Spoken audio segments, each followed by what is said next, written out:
I wondered, I thought it was 1 minute. Love bologna. I like ham too. Dad's good too. You like bologna? Good man. About 30 years, all those years he worked, This is Boar's Head bologna, so it's like the Cadillac of bolognas. It is.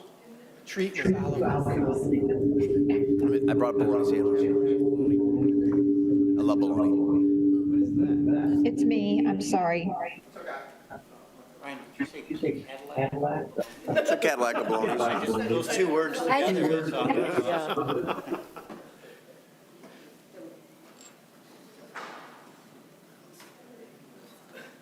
Fried bologna is good. I love fried bologna. We good?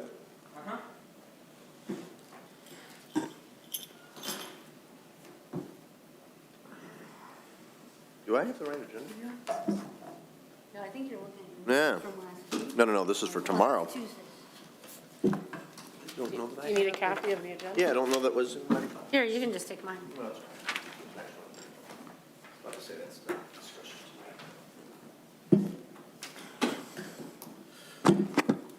Okay, I'd like to call the Saline City Council work meeting to order at 6:04 PM. Members present this evening are Council Members Camara Sulak, Councilmember Del Orco, Councilmember Rice, Councilmember Gearbaugh, Mayor Pro Tem Dillon, and Mayor Morrow. Absent from both the work meeting and regular meeting will be Councilmember Seal. From city staff, we have City Manager O'Toole, Clerk Royal, and City Engineer Humphreys.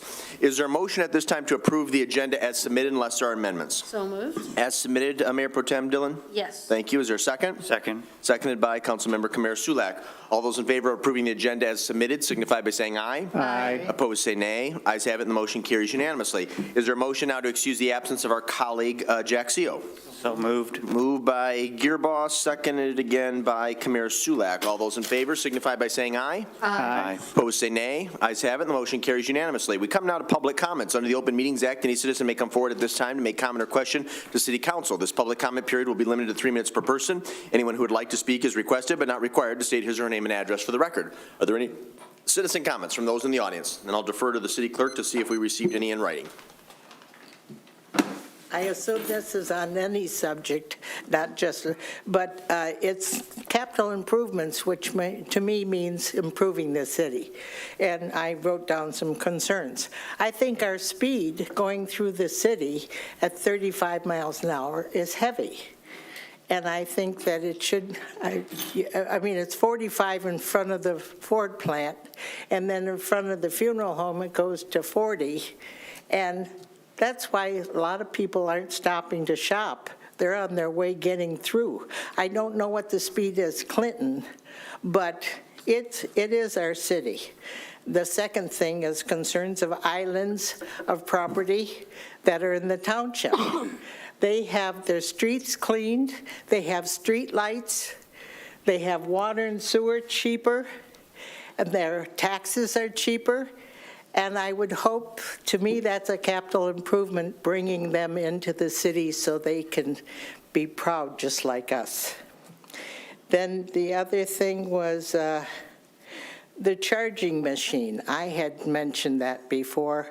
I noticed that the DTE is going for 15% increase in costs, and that's over and above where they sent me a letter and said between 11 and 7 o'clock, it's going to go up anyway. So I'm hoping that there will be a charge for the ordinary person. I can't afford an electric car. I'm saving for a generator to do the house, but anyway. And then the other one is Monroe Street. I noticed on the agenda, it doesn't have any cost, and ideally, somebody could put in, you got to pay at least $50,000. I mean, it's the people's property. I would think it would be safe to put at least not below $200,000. But it gives the people a figure on their property. And I think it's important that we put figures in, if they're not to exceed or not lower than, but to have it just blank is concerning. Thank you. Thank you, Mrs. Hess. Clerk Roy, would you be receiving any comments in writing in advance of tonight's meeting? Okay. Then we will transition to the one and only discussion item, which is procedures for the implementation of our capital improvement projects. City Manager, would you like to begin and then defer to City Engineer Humphreys? Certainly. So we're hoping that today's conversation is a broader discussion about how we approach capital planning. Engineer Humphreys has outlined some strategies that she believes really need to be a part of our day-to-day policies and procedures as we move forward with considering capital projects in the future. And I'll hand it over to her so that we have more time to discuss. Yes, thank you, everybody, for taking the time. I don't think it's on. Make sure the green light is illuminated at the base. Wait, it's not. Ms. Humphreys. Okay, hello? Yep. Okay, I had this problem at my last public meeting with my microphone. I did not do a good job of speaking it, so I'm going to try it tonight. So, thank you. Lean into it and not move my hands around. So thanks for taking the time tonight to meet. As Colleen said, I requested this work session for a couple of reasons. If I look back to a year ago, my first budget work session here, when we had a lot of capital planned for my first season here, which was construction season of 2022. I wrote a budget memo at that time outlining some of my concerns with the capital plan as it was presented to me. And what this procedures and outlines are some lessons learned, and as has been asked by Colleen, to document procedures that we'd like to see and procedures that the engineering department should oversee. So the engineering department is responsible for implementation of capital projects that touch our larger infrastructure that we own: roads, water, sanitary sewer collection, the wastewater treatment plant, and dams. And one of the reasons I wanted to come here tonight was to talk about why that list of projects that was presented a year ago, some of those are still on hold and will be on hold for the foreseeable future as we dig into and do some more investigation on those projects, and some of the lessons learned from recent implementation of capital projects here at the City of Saline. So what I'd like to do is really have a back and forth discussion and not so much of a presentation. So what I put together tonight were two things. One, a general outline of the procedure. So sticking to the policies, development of policies and procedures, this general outline is the first part of the attachment. And then the second part of the attachment are recent capital projects. I just want to talk off of how these procedures could help, lessons learned from those projects. So what I'd like to do first is just kind of talk through what this general outline is. And starting with first, so again, the capital improvement projects I would identify to things that impact a lot of stakeholders, multiple residents across the city, things that are larger projects at our major system components. Loosely, I would say the two previous municipalities I worked for had these two first phases of the project that I'd like to talk through here. And item B of this outline, the preliminary design and public engagement, are things I'd like to touch on or spend just a little bit of time talking about. So in preliminary design, this is when I think the city municipalities are going to collect items such as soil borings. It's a key item before you do a street, to look at the cross-section of the street and see what the improvement is needed at that street. The identification of funding, the rating of the existing sanitary and storm pipe, and all of that should be done a couple of years before the capital project occurs, because this will direct the direction of the capital project. Are you going to just be doing, in a road case, are you doing a cheaper mill and fill type where you're just pulverizing the road and using that as base and paving over, or removing that and doing that? Or are you actually having to dig out, redo curbs, redo utilities underneath of that? So when I looked at the capital plan that was presented to me, we had a lot of future jobs, like I'm talking like 5 years out in the future, that just had dollars amounts to them, but not real scope. And to have a real scope, you have to do this preliminary design and just preliminary engineering up front. But concurrent with that, I think, is the public engagement phase, which is newer. I don't think a lot of municipalities, it's a newer thing with social media and stuff. Right? It's in the scope of my career, it's a newer thing. Public engagement phase is a newer thing. And that's something that I recommend start also a couple of years. And so a little bit of design is done, but then you pull in some stakeholders into the project. So that's where I really wanted to take just a minute to talk about my first attachment in relation to those two items. So the first one is one that I'm very familiar with, which is Clark. So I think you guys are probably familiar with Clark Road. I was kind of hoping to have a live version where I could zoom around GIS, and we'll have to organize that at another work session, because as I've talked about, a tool I use a lot is GIS because it shows our aerial, our infrastructure, our what we own as the city, and it's just a nice tool to use in a discussion type purpose. But I understand that like the live version, we don't quite have that. It has to be like prepared material yet at this time. We have to work through that IT issue just a little bit. So, but Clark Road, I think everybody's well aware of Clark, where it's at. And Clark, the attachments I have here are the first, when we authorized design right after I started. It was a project that we'd received, had been in the Watts, which I'm not sure if everybody's familiar. Watts is Washington Area Transportation. It had been in the plan to receive federal funding of $500,000 for a few years now. We authorized design shortly after I started and got soil borings and found the soil borings results in, I think it was early June of 2022. And those soil borings results showed us that we could not, or we couldn't proceed. The project that we had received the money for, the project that was in the scope of work for the Washington Area Transportation Grant, was a rehabilitation project. And the soil boring showed us that a rehabilitation project would only extend the life of that street for between 6 and 8 years. And it didn't make sense to invest $1 million of money, $500,000 of ours and $500,000 of federal money for an 8-year life of the street. Doing a full reconstruction was recommended, and that would extend the life of the street to 20 years. So that is the design that we pursued, but doing so changed the scope of the project, that it delayed us in the funding cycle. And delaying us in the funding cycle meant that we are not out for bids yet for this project. So this project is scheduled to be let on April 7th, which is what the second, I think, email attachment is when it's actually getting delayed and let out for bids. And if these soil borings were done a whole year ago, we would have known that we would not be delayed in our bidding. We would be getting better bid price. I'm actually I'm planning for Clark to go, and if it comes within 10% of the budget, we will go forward. But I'm slightly getting concerned. We have asphalt prices are going up again, and if it goes over 10% of what's allocated, the whole project's going to fall through. We're not going to be able to get it done this summer. So it's kind of rushing to get it done, whereas I'd rather have it already bid out in January, sitting on the books, ready to go, concurrent with our East Belt project. So our East Belt project, we did we bid it this fall, and we're completely ready and lined up to go now for the spring, and we're not scrambling for anything. The only thing we're scrambling to know is if we're coordinating with Clark or not. So Clark, and that's the Clark example, and the one of the reasons, or yes, for this preliminary phase. I guess, did anybody have any questions or follow up on thoughts? Yeah. Let's start with that. And I usually work from my right and to my left. I'm going to do the opposite today. So I'm going to start with Councilmember Rice and end with Councilmember Kamara-Sulek. And then if I have questions or comments, I will actually go last. So Councilmember Rice, any questions or comments thus far for staff, specifically Engineer Humphreys? Not at the moment. Very good. Councilmember Delorco?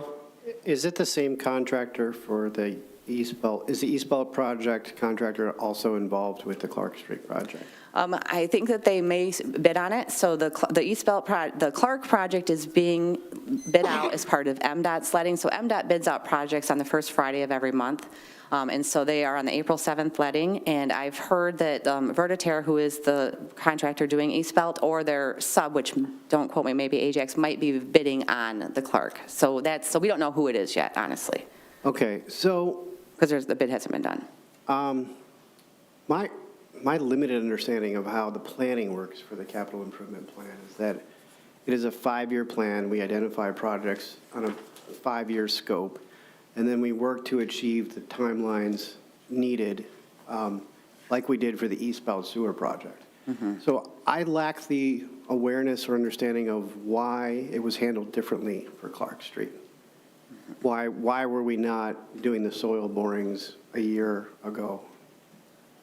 My understanding is that the soil borings are typically done have been typically done about a year before construction. I'm recommending moving that up to 2 years before construction. Okay, so that's what the ask is. Yes. Okay. Yes. So I would certainly defer to your judgment and the city manager's judgment of what's the most efficient way to plan these projects and what's the most the best use of resources of staff time. Mm-hmm. I have no objections to giving you guys authority to make a recommendation that the council agrees with. And I'm the least qualified person in the room to advise you on how to do that. Mm-hmm. Yes, and it exactly aligns with Colleen's directive to what I want to say, document our policies. And that's where this was start. So as far as engineering, as part of the capital plan, because I agree with you, capital planning has multiple items with it. There's the actual capital improvement plan. Right. There's the budgeting finance side, there's the and this specifically is on implementation. So the implementation, getting the consulting engineers, getting the public Coordinating. involved, Yeah. that part of the project. I'm Yeah. trying to focus on that and documenting what is the recommended procedure for that. Yeah, and it's important to get this right because we can take advantage of bundling projects together and having overlap, economies of scale. We definitely want to try to make this as efficient as we can. Right, yes. That's all. Thank you, Mr. Delorco. Councilmember Gearbaugh, any questions or comments for staff, specifically the city engineer? Just tonight, you're looking at how to do implementation, not necessarily planning up to it, but actually, once we decide on doing that project, what are the next steps and so forth? Well, they overlap, but yes, this is really, though, absolutely, though, focused on the implementation portion of it, and making sure that, like, design contracts are authorized well in advance. My next ramble will be about schedule and the timing of the year for that, but that's one of the important things. So as far as implementation, yes, once it becomes a project, but some of these projects and planning, as we start implementation, they'll be paused or they'll be reverted because things come up. And the idea is just that we have better projects when we're done. The stakeholders are happier because they've been involved in the process and they have a say in its outcome. And it's more cost effective because we're not going places multiple times over multiple years.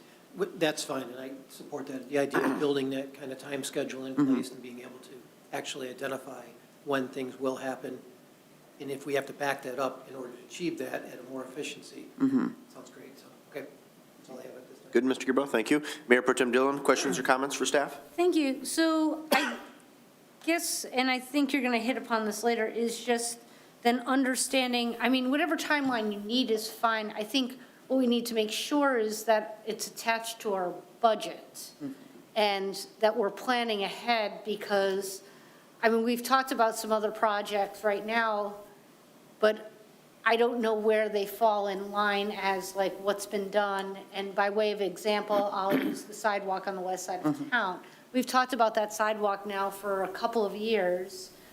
And I know it's been deferred a couple of times, but I don't know if there were ever dollars allocated toward certain things that are sitting there pending, or if now we have to start saving those dollars again to be able to do it because we've spent the money on another project. So I guess understanding that, and at any point when you have a project, will you decide to shuffle the deck and say, you know what, after doing the initial soil borings, this isn't going to be an easy project. This is going to be a full rebuild. So we're going to swap it with another project. Is that something you would do? Or like, does that give you the leeway to do things like that? Or if bids come in too high, can you move to a different direction?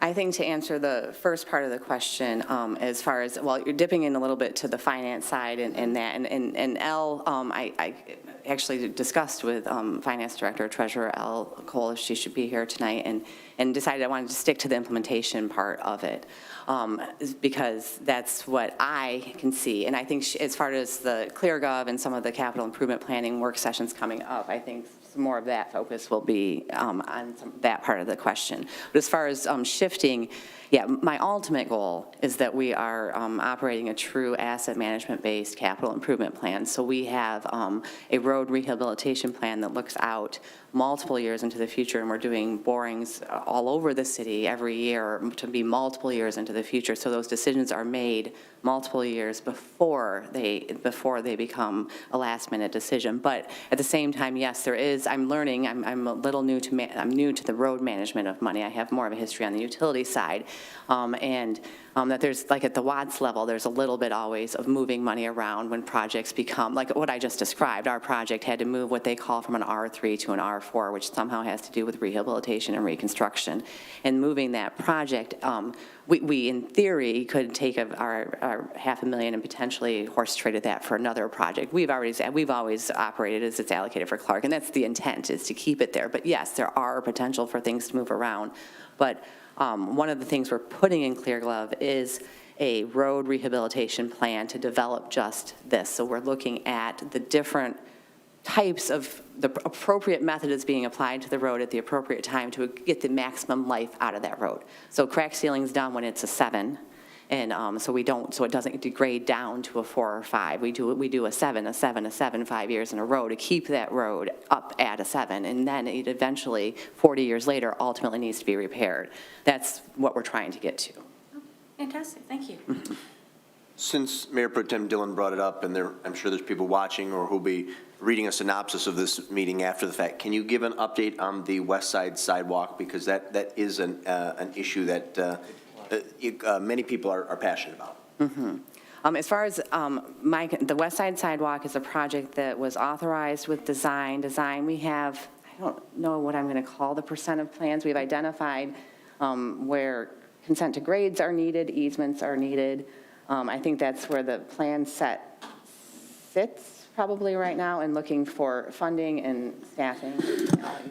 Yeah, so the sidewalk project will be in our 6-year capital improvement plan, but at this point, there are not specific dollars allocated to it. So we need to identify the funding source, and then the next step before we can get to final design, probably 10-15% design if we've got the consent to grade. We need to select a firm to secure the necessary easements for the project.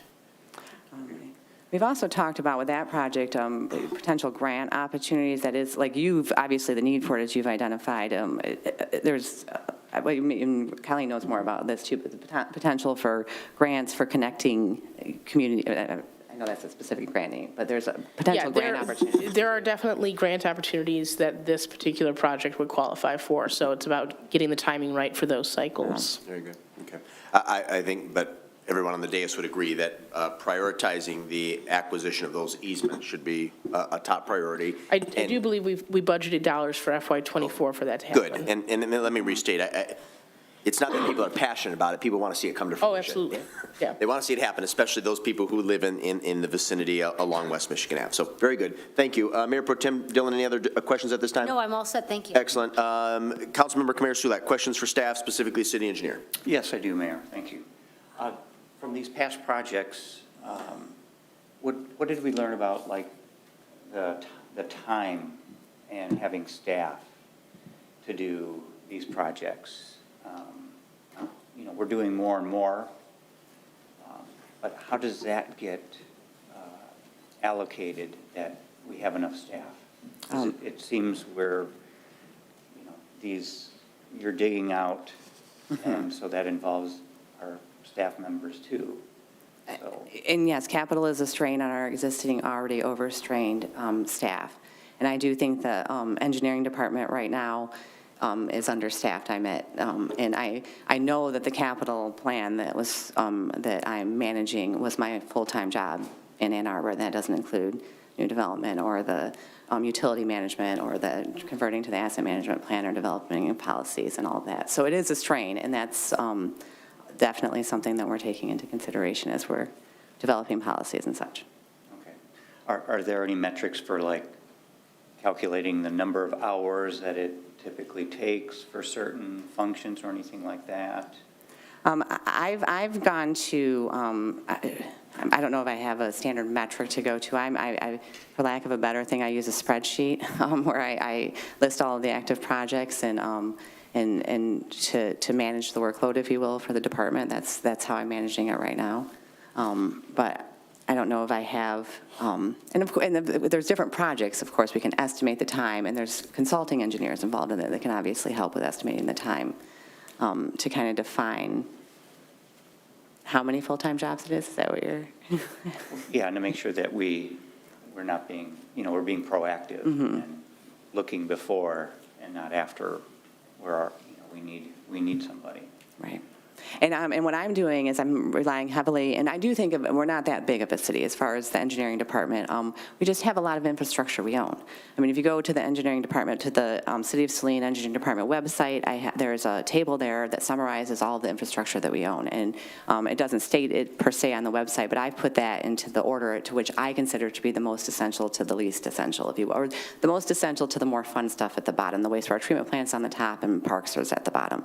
And so there's 15 categories of infrastructure that we own, and it's a good amount of infrastructure but we're also not that big. We're only 4.5 square miles, and we only own 40 miles of pipe. We only own two plants.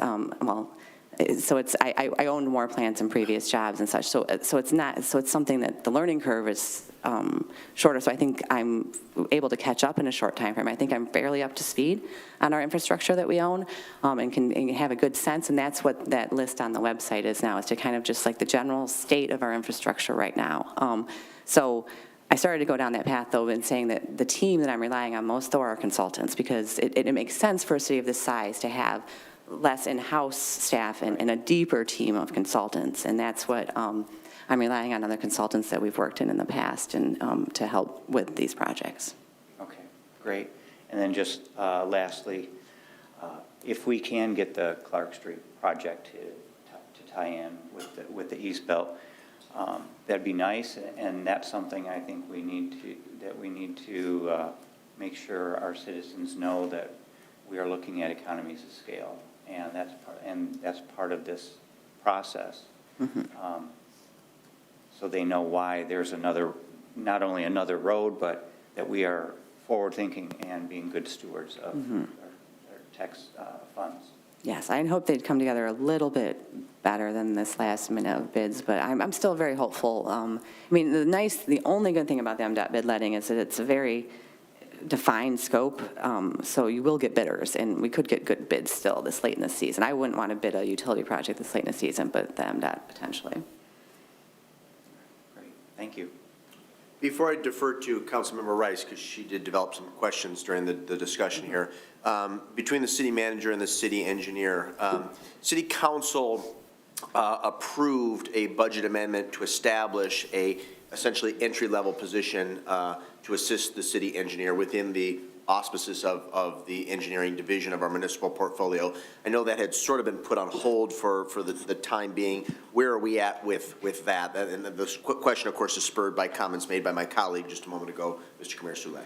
We, in working with Community Development Director Harrington, we actually have decided to make a few small changes to the permit technician position, remove some of the responsibilities from that posting and focus it even more so on engineering. We just relisted. We're hoping that this timing works out well for attracting a new grad or someone who's earlier in their career. Very good. Excellent. Okay. I'll defer to Councilmember Rice. Thanks so much, Mayor. A couple of questions, probably more for the city manager, but one definitely for the city engineer.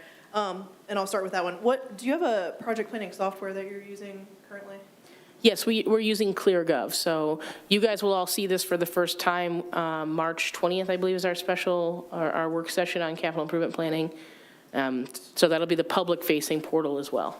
Perfect. And with that, so we've talked a lot about creating a council dashboard. Will there be some sort of interface that we can see in our council dashboard where we can kind of just see where these projects lie?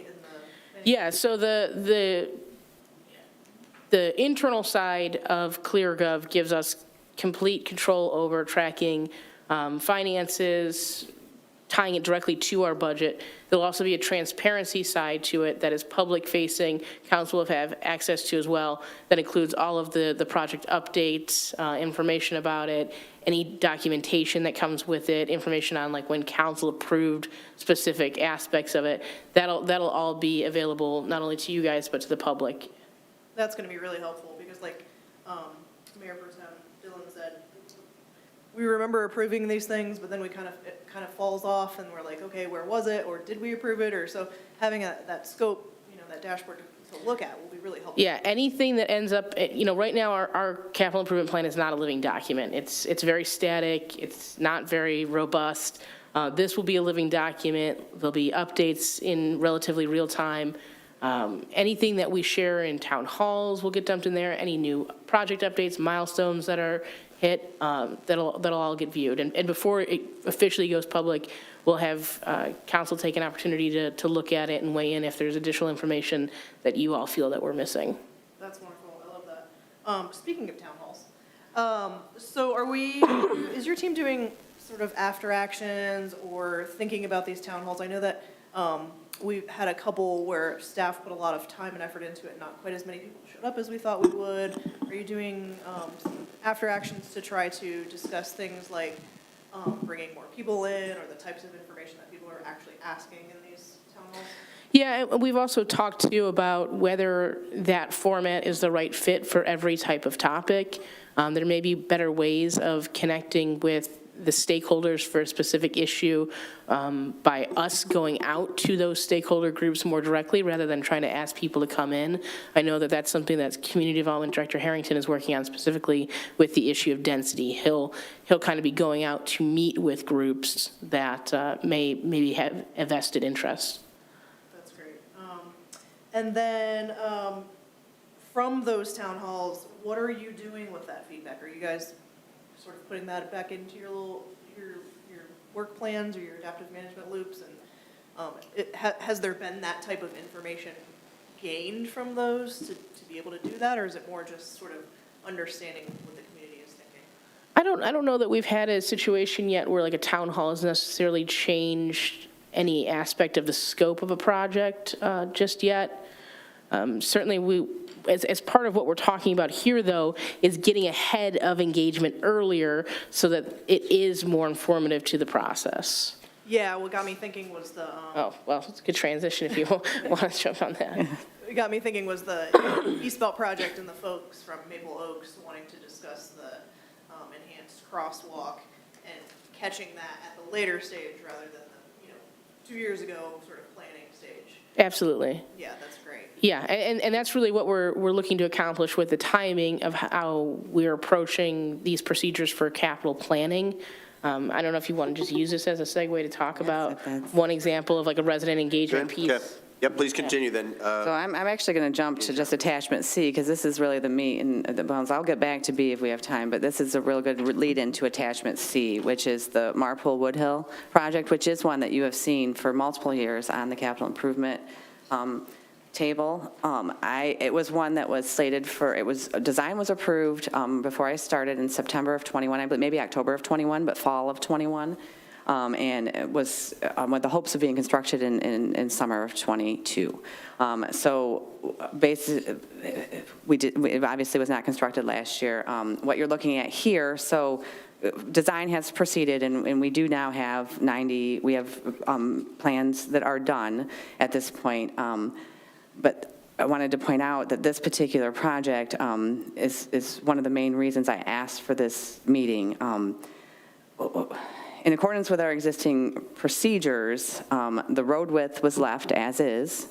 This is I wish I would have taken the time, and I apologize, I just didn't have the time to we can't do the Google Street View and something, but there's these big mature trees. These are homes that were built, especially on the Marpool part of it. I mean, I'm sorry, on the, not the Marpool, no, it is the Marpool, sorry. Yeah, the Marpool, sorry, because the Woodhill is the north-south. The Woodhill is the north-south. That's a newer subdivision. The Marpool was built, I don't know, maybe 60s, I'm guessing a little bit now. But these big, beautiful trees, right? Big, beautiful tree canopy when you drive down, I think. And leaving the road width as is, this attachment shows the trees in green are the only trees that we're keeping for sure.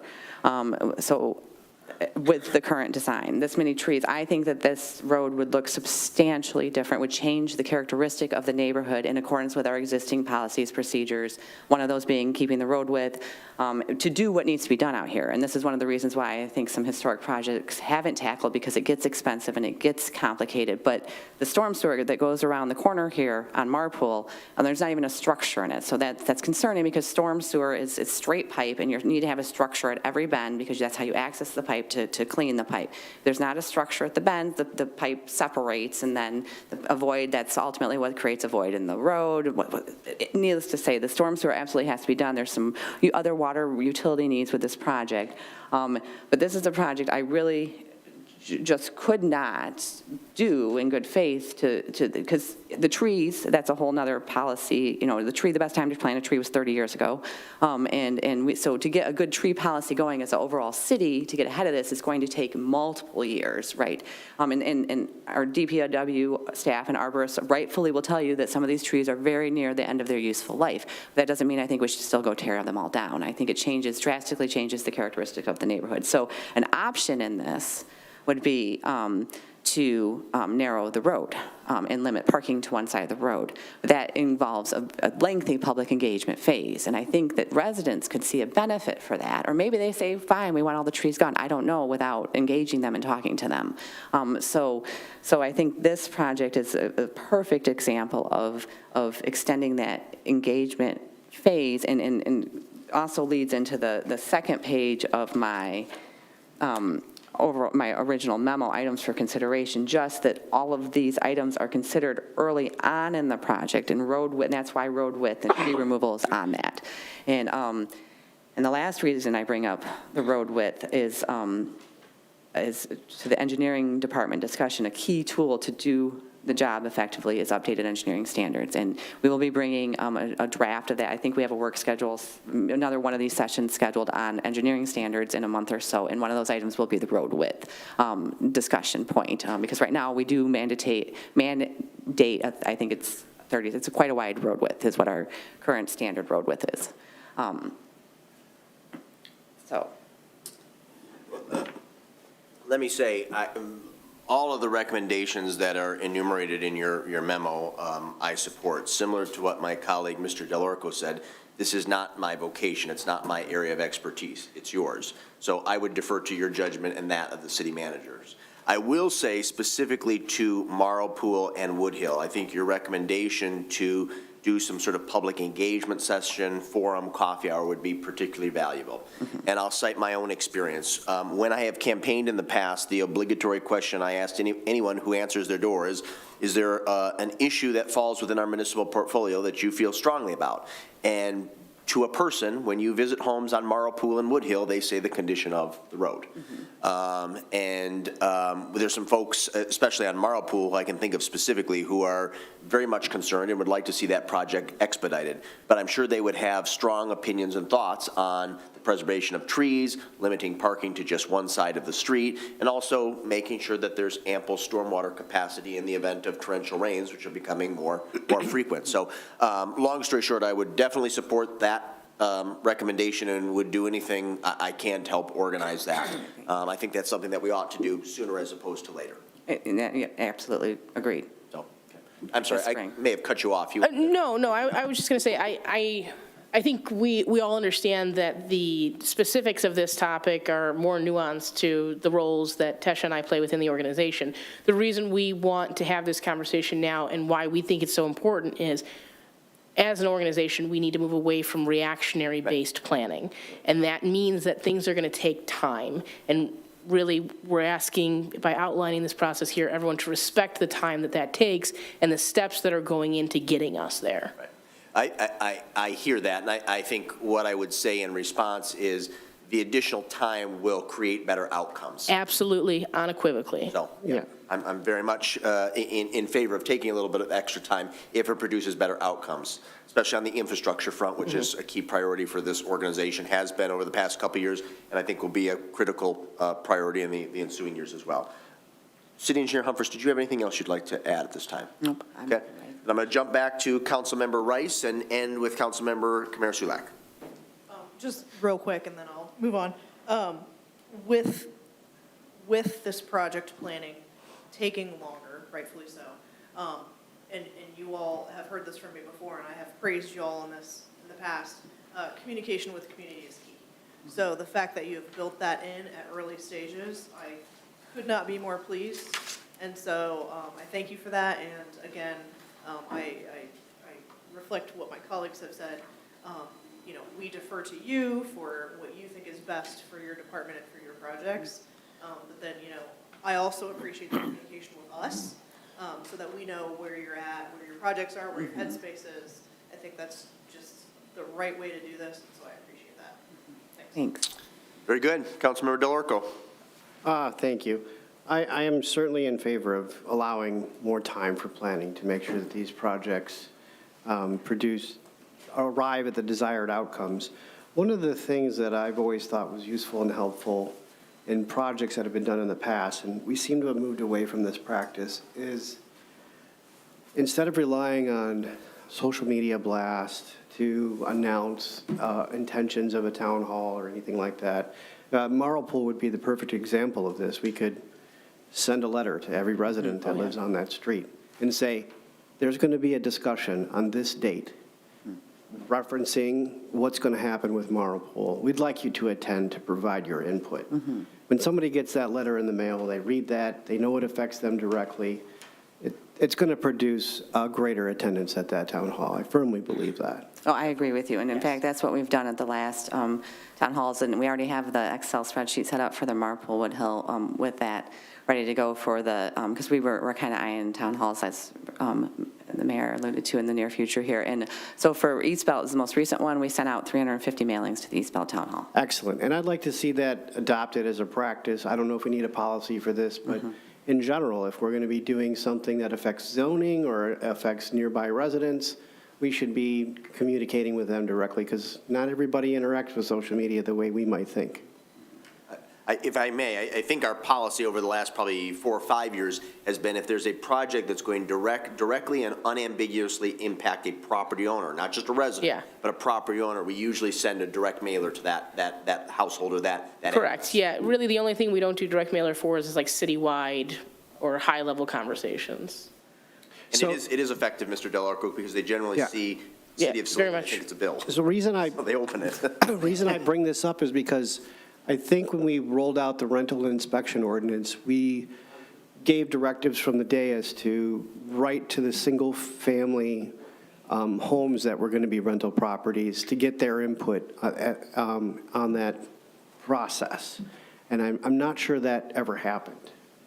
I don't recall that happening at the beginning of our conversation on the ordinance, but I mean, Yeah, that was, I will take some ownership for that, and I articulated this at the town hall we had on the rental inspection. Actually, I mentioned it privately to some folks as we were discussing the ordinance afterwards, excuse me. That was not an issue. The issue there was not the lack of a mailer. We did do a mailer. If I had a do-over, I would have sent that mailer earlier in the process to indicate to folks that the ordinance was being considered. Okay. It was sent to them, obviously, after the ordinance was adopted to talk to specifically landlords about the implementation. So was it only sent to multifamily dwellings, or was it also sent to single-family home occupants? That I don't know. It was sent to non-homestead owners, so if you had a non-homestead percentage on it, you received that for that time. But a number of people buy properties with an FHA loan, live in one side of it and rent the other side out. That's, there's a lot of those circumstances too. yeah, but that should have triggered that it was a partial PRE, right? Because they wouldn't get the full PRE. I think that's how they filtered it, but I can confirm with Community Development Director Harrington and report back on that for you. Yeah, that was just one area where I saw a heated discussion at the town hall where people felt blindsided by that. Yeah, and that would be a type of proactive mailing that we would do like that one. It's a small mailing, an exclusive audience that we can do. I agree with the council members that we do that. One of the things you mentioned in your items for consideration, how do you bring in public utilities? Because we know that is a big issue, and they've screwed us over so many times. Or like other, DTE, gas, power, yes, cable, Frontier. All those. Absolutely, and I think I put them in, maybe I didn't actually, coordination, I did just list DTE and the preliminary design. So that's one of the nice things about this, the ClearGov, is that we will have one spot to send DTE to look at when our projects are planned to, because right now the coordination with DTE occurs in the sense of, in all of the utilities and the back and forth with my department and said utilities. And I am looking forward to ClearGov in the sense that all of the capital projects that I'm working on are going to be in one spot in a list, because East Belt's a great example. East Belt is funded by Fund 590, 591, 202. It's got multiple funding sources, so when you actually look at the budget, it's in, or you looked at our old capital improvement plan by fund, it was under sanitary sewer, water, and roads. So the capital improvement plan last year, I had to go through and highlight in East Belt in pink and the other in Marpool in yellow to even see how it all aligned, and ClearGov puts it all together. And that's a long way of answering, is that's the tool I intend to use from here on out to coordinate with those utilities. And we'll be able to get from them the age, the condition of those type of structures within our community. Well, that's, maybe we did I have know a that's a meeting. big I mean, argument that's happening right now. That's not ours, right, yeah, we had that. Yeah, I mean, we do try. That was information we'd like to know. If I may, it's very serendipitous. This was a topic of conversation at our most recent SEMCOG Executive Committee meeting a week ago Friday about coordination on infrastructure projects, specifically with utilities. And so I think SEMCOG, if I'm not mistaken, they don't have some working plans or draft policies to date, but that's something that's going to be expedited and provided, of course, as a courtesy to all participating members. I'd be very eager to see that. Yep. And then just one last statement. I think the thing that we really need to recognize is that your efforts need to be directed towards the city projects, not towards developers' projects and some of these other projects that over the last 15, 20 years have completely interrupted the schedule and the implementation schedules that have been put on for the city. So this council needs to realize developers need to pay and do for what they need to do. You'll assist, but we're not going to be doing their work. And I think that was what our biggest problem has been in the past. So whatever we need to do in order to make that a policy or priority for you all in terms of doing this, please let us know. I love that, Dean. In fact, that's a perfect lead into our next work session for the engineering standards, because that was the first thing we worked on with our consulting firm on that, was developing the outline of our updated policies for accepting new development. So we'll be talking more about that at the engineering design work session, in addition to the road width. Very good. Mayor Pro Tem Dillon, any additional questions for city staff? Just one that I really appreciate that the conversation has started about public engagement. I think it is a really important piece, but what's also equally important, in my opinion, is the continuity and standards of the city. And I'll go back to your example about trees, because you're never going to get 5 people in the same room to agree about trees. So I think the city's got to sort of decide what our standard is and explain that out, and we can accept that feedback and have that conversation, but we, at the end of the day, we have to be the parent and say, no, this is how it's being done. Because we ran into this issue when we were looking at Merchant Park. There are trees in there, very mature trees, that some had said were past their useful life. Some people said they were beautiful canopy trees, and it became a stalemate, and nothing was done as a result of it. Yes, I agree with you. And actually, that was the intent of the A, B, C, the Fs. This was intended as an outline of what I wanted to develop, and I intended on A, B, Cs. And A is the easiest one. Water main verification's an easy one. That's not real controversial. It's something we have to do as part of our lead and copper. And then it kind of down to the more controversial is the way I listed those. And I did intend to develop policies that we follow with, because I do think you're right, as an organization, we need more standard operating procedures, more this is how it typically is done, and then there's more typical things and less exceptions, and Right. back to the, more planning and less reactionary. I agree, thank you. Thank you very much. Nope. Thank you. Mr. Mayor Sulak? I have nothing further. I think we've covered this pretty thoroughly. Very good. I do want to follow up on a comment just made by Mayor Pro Tem Dillon. I think that's an excellent point, and I think we could actually apply that more broadly to any future public engagement sessions, be those town halls, virtual meetings, coffee hours, et cetera. I think they're more beneficial when we go in with sort of a recommendation, an idea on what our approach or policy is going to be, and then allow our constituents to react, to respond, and make suggestions on how that process could be improved. When we go in sort of open-ended, it's, to me personally, I don't find those types of sessions as effective. And I think that sentiment is probably shared by our constituents as well. So Not unlike what we're proposing for next week on police dispatch. Obviously, a final decision hasn't been made. That's a policy decision that will need to be made by city council, but we're going down a particular path, and we can talk about how this has been done in other municipalities and what our constituents could expect to see if dispatch was transitioned, or dispatch services were transitioned to Metro. Very good. Any additional questions before we wrap up? Go ahead. Just one, and Tasha, after you mentioned the engineering website, I happened to go out there and look. You know, we have things on there that are like 1994 construction spec book. Is that a type of situation where, again, that's what you're looking at updating, or actually, I mean, that's a 30-year-old document? Exactly, yes, and that is our current engineering spec book that you're looking at there. It did have an update for water and sewer standards, because Eagle is our regulatory agency for our water and sanitary sewer, and Eagle did require, and I think there's also a link to maybe a 16 or 18, there's just some standard details that were updated, but our base spec book, that's it, and if you open it up, you can see our Atari-like icons on the front page. There's like a little, might be a front loader or something, yeah, some equipment's on it that's like from Atari on the front of it. Primitive.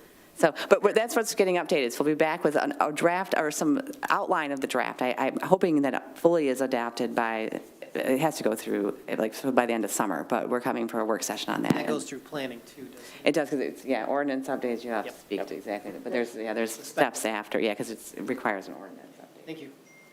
Any additional questions before we wrap up? Well, thank you. It was a good discussion. Look forward to Thank hearing you for more your time. on these topics. If there's nothing further to be brought before council pertaining to implementation of capital improvement projects and standards, the chair would entertain a motion to adjourn this work meeting at 6:53 PM. Moved by Gearba, is there a second? Second. Seconded by Dylan. I'll get you on the next one, Mr. Delorco. All those in favor signify by saying aye. Aye. Opposed, say nay. Ayes have it. Meeting is adjourned. We'll reconvene into regular session promptly at 7 PM. Yep. Nicole? Do me a favor.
Give us a second, Ben, like 30 seconds. Stop Terry, you good? Good? on the old ones. I think we have, If he's not here tonight, I can ask questions tomorrow. It's fine. all righty. Get my thing straight here.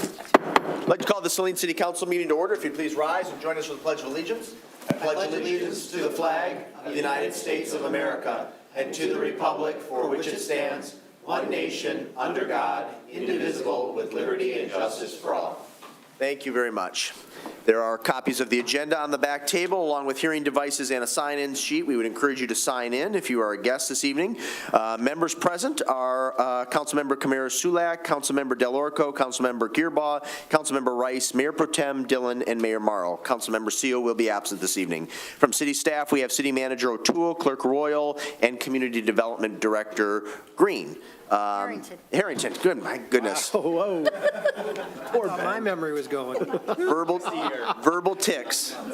Verbal ticks. Give me a year and then I won't mess it up anymore. My apologies. Is there a motion now to approve the agenda as submitted unless there are amendments? So moved as submitted. Thank you, Mr. Gearbaugh. Is there a second?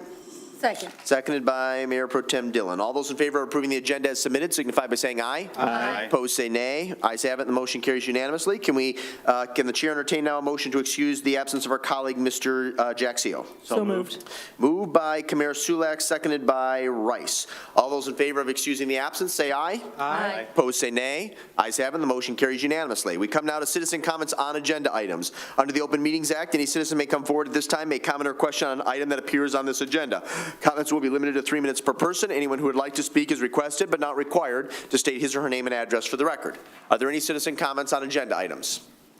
The record will reflect there are none from audience members. I would defer to the city clerk. Did we receive any written communiques in advance of tonight's meeting in which the individual wanted their comments read at this time? Easy enough. Then we will proceed to the consent agenda. The following consent agenda will normally be adopted without discussion. However, at the request of any citizen or council member, any item may be removed from the consent agenda for discussion. I'd like to remove item 23-57, Metro Act right-of-way permit extension. Okay, that will become then the second item under new business. 2357. So is that a motion then to approve as amended? Yes. Is there a second to that? Second. Seconded by Del Orco. All those in favor signify by saying aye. Aye. Opposed, say nay. Ayes have it, and the consent agenda is approved as amended. We move on to new business, agenda item 23-63, updates to vendor guidelines for community events, Al Hodges. This will be a motion to acknowledge receipt of the red line public event recycling guidelines and to approve or not to approve the updates. Move to acknowledge and to approve. Moved by Gearbaugh to acknowledge and to approve. Is there a second? Second. Seconded by Kamara Sulak. Mr. Del Orco, Councilmember Del Orco, as liaison to the Environmental Commission, would you like to introduce Mr. Hodges to share a few remarks this evening? Certainly, Mr. Mayor, thank you. So the Environmental Commission has taken it upon itself to put in place some guidelines for vendors to follow during the staging and production of community events. And Al Hodge has been instrumental to this process. He authored this document, and he spent a great deal of time putting this before the Environmental Commission and gathering input for revisions. And he's here this evening to share with you what we all have in mind. Yeah, evening. Good evening, Al. Thanks for being here. Yeah, well, thank you for the opportunity. Essentially, this comes from when I stood here probably a year ago, telling you about the fact that there was no recycling really going on at any of the public events. And we started with Summerfest and then moved into Oktoberfest and really came up with kind of 4 steps that need to be implemented for the city to really put in a program that's going to really suffice in handling recycling as well as the trash at public events. And they're not overly complicated. The first is you got to start with the correct supplier. What I mean by that is an organization that can bring in the right type of bins for the recycling and then haul those back out with the recycle at the end of the event. And right now, that seems to be the only organization we know is called Chupon. They're based in Kalamazoo, and their material recycle facility is in Wixom. Second part to this is to have the guidelines, as we've detailed, so that the vendors and the organizers know what materials to bring to the events and what not to bring to the events. You know, for instance, in the world of plastics, we would like to see number 1, 2, and 5 plastic only. That's PET, which is polyethylene terephthalate, which is your water bottles. 2 is high-density polyethylene, which can be your cups. And 5 is polypropylene, which can be food trays as well as cups. We would not like to see polystyrene because polystyrene is not recyclable. Less than 1% of all polystyrene is recyclable. Chupon picked up polystyrene last year for us as a favor basically to the city of Saline. They separated it at the facility and then sold it.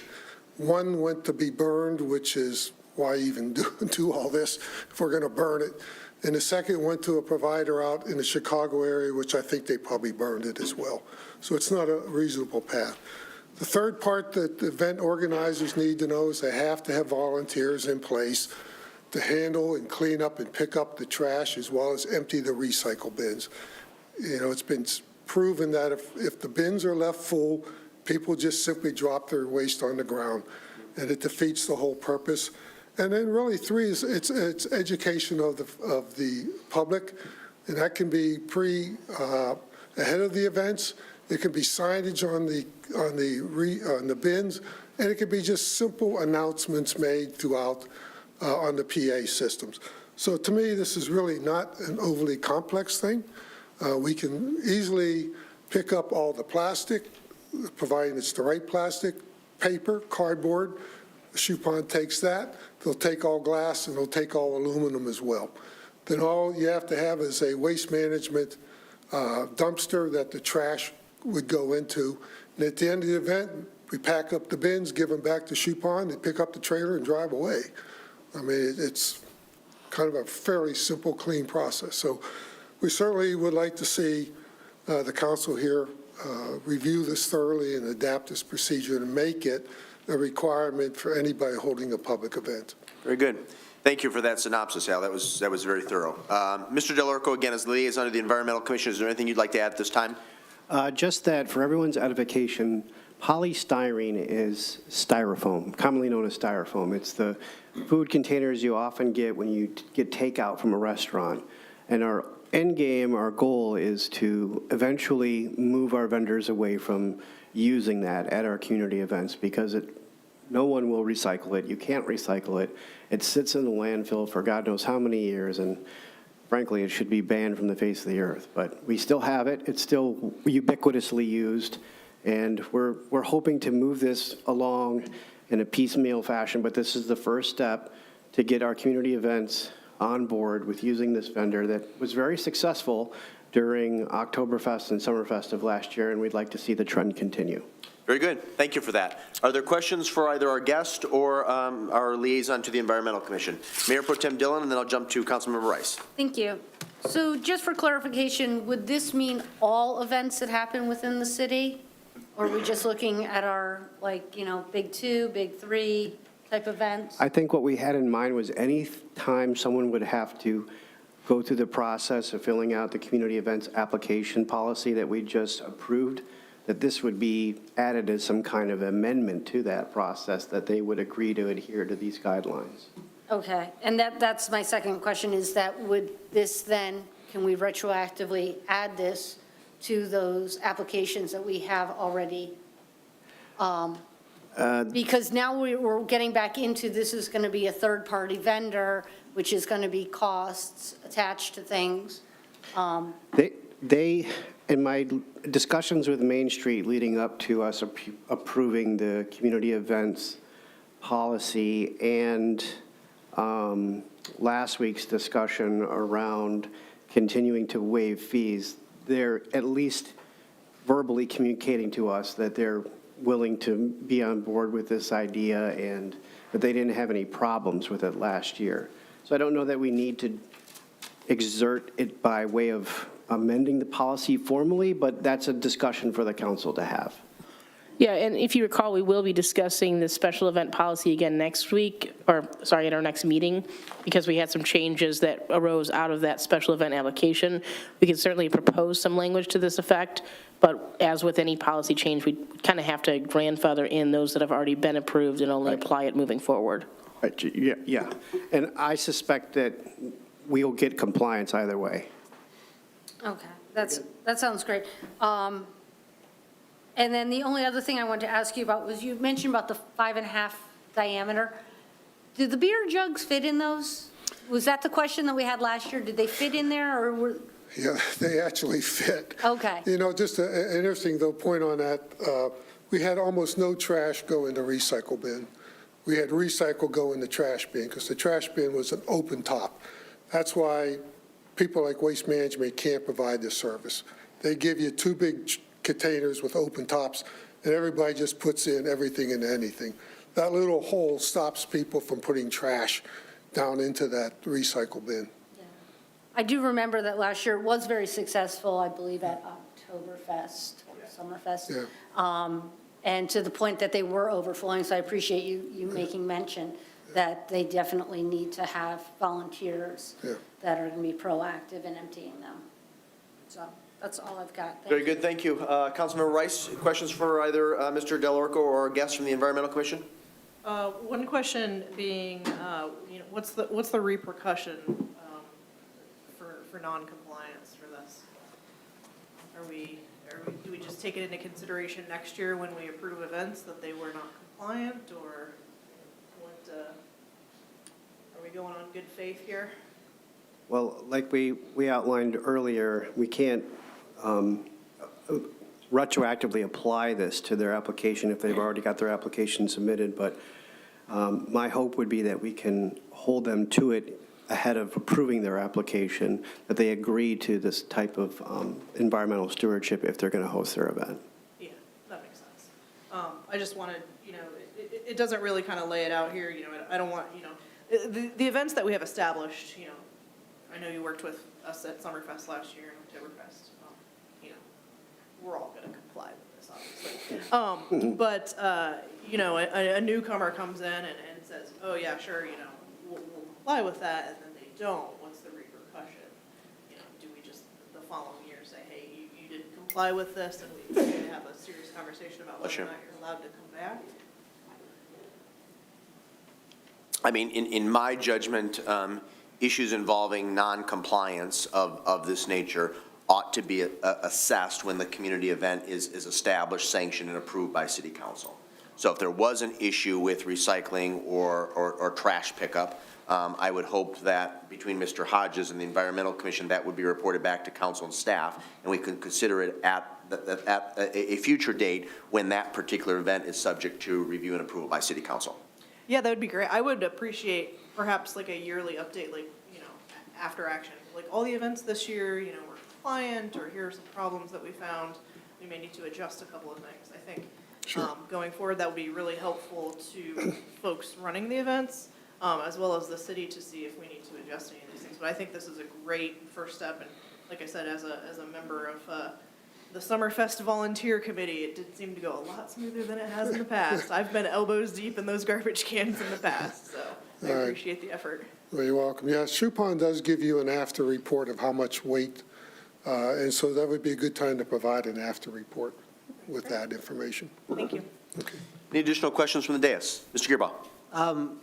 The reason I moved this motion, supported it, was these are guidelines. It doesn't mention anywhere about a particular vendor being used, so however we go into approaching that, I think we need to make sure that we run through our policies and practices in terms of how we bid it out and whatever else we would do with that.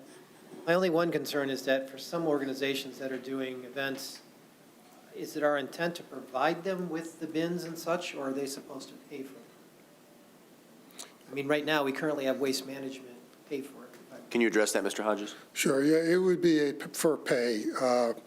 Shupon last year dropped off 15 bins with the bags and left the trailer, and it was about $1,200 for the 2-day event. So that would come out of the Environmental Commission's budget, or? No, our thoughts would be that whoever is organizing the event would pick up that cost. So that does sound like a big discussion we're going to have if we're going to move to an outside vendor. I mean, at this point, I like the idea of these guidelines and going forward, but tagging on that extra cost is going to be a question. We just had that discussion last week, so. The thought was in drafting the guidelines and titling it as such, is that we would get compliance, with voluntary compliance, without the need to get down in the weeds with policy. But if we don't, then we should have that discussion for sure. Very good. Anything else, Mr. Gearbaugh? No. Okay. Any additional comments or questions from the dais? Mr. Hodges, thank you very much. Appreciate your time this evening. Appreciate your leadership on this issue. Mr. Del Arco, thank you as well. There's a motion on the floor properly moved by Gearbaugh, seconded by Commander Sulak to acknowledge and to approve. All those in favor signify by saying aye. Aye. Opposed, say nay. Ayes have it. The motion carries unanimously. We move on to agenda item 23-57, Metro Act right-of-way permit extension with Everstream GLC. This will be a motion to approve the Metro Act right-of-way permit extension until February 11th, 2028. Move to approve. Moved by Gearbaugh to approve. Is there a second? Second. Seconded by Rice. Mayor Pro Tem Dillon, I believe you had some questions. I did. My only question was in looking through this, one of the things that we've noticed around our community is that we have a lot of old lines and infrastructure that are down. I don't know whether they belong to this particular vendor, but what I'm trying to figure out is if we can include language that they're wholly responsible for those and the upkeep of them. Like I said, we have a lot of wires that just dangle. We have power boxes that don't have covers on them that have been run over. It would be really nice to see a lot of these things cleaned up over time. And so that was really one of the big issues of why I just wanted to have a conversation about that as we go to renew this, since it is a 5-year contract. Yes, so I can't speak to whether any of those particular conditions are the result of this applicant. What I can say is language to that effect is contained in all of the permits. We are statutorily limited in terms of what other language we can incorporate because this is a state statute, the Metro Act, that dictates what we can charge, what we can require, things like that. But we are able to work with anyone under this particular program, the Metro Act permit, or anyone in our right-of-way, to request, to compel. The legal part of compelling gets a little more challenging when you're dealing with private utilities, but that they maintain their equipment. And certainly if equipment becomes abandoned over time, citing them for that abandonment. Okay, I appreciate that,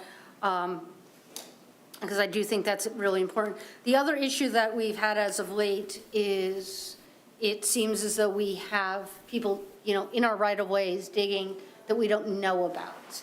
And all of a sudden, you just see a slew of flags appear. And it would be nice that if there was a process in which they were reporting to the city so that we can at least share that information with the public as to what's going on. A lot of times, we don't seem to know what's going on. Maybe your side of the So school does. if it's an actual city right-of-way permit and not an MDOT right-of-way permit, we absolutely know. They have to file for that permit through us, and we, in most cases, hold a bond.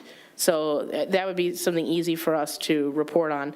But I think the issue you're referencing isn't necessarily in relation to local roads, but more in relation to Michigan Avenue, which we are somewhat beholden to the state to share that information with us about. Another example, though, would have been what's happening in front of Liberty School. There's a ton of flags that looks like they're going to rip up the entire lawn extension, so we have no idea. And as you know, this was my concern last year. Some of this, yes, and some of those might just be misdig requests on private property. So we don't necessarily make public, we don't get information about what private property owners are doing when they request a misdig. So those flags, we may or may not know what project they're associated with. Right, so with the misdigs, we do monitor them for code enforcement purposes to make sure that people aren't conducting large projects without a permit. So sometimes they provide a description of the work they intend on doing, at which point our code enforcement or building official cross-references with our permit database. But it's already taxing enough to go through each and every one of those to confirm that they're not doing work without a permit. It becomes a really taxing process to try to publish all that information too about what misdigs are being pulled for whom and for why. It would be a very enormous burden on city staff to figure out how to do that in an efficient manner. And then also, I don't believe misdigs are made public either. So I guess someone could potentially FOIA that information, but I don't know if that's necessarily public information either. Thank you. Mr. Dillon, anything else? The only other thing I had is on page 11, under section 12 notices, there's needs to be an update as to the city attorney.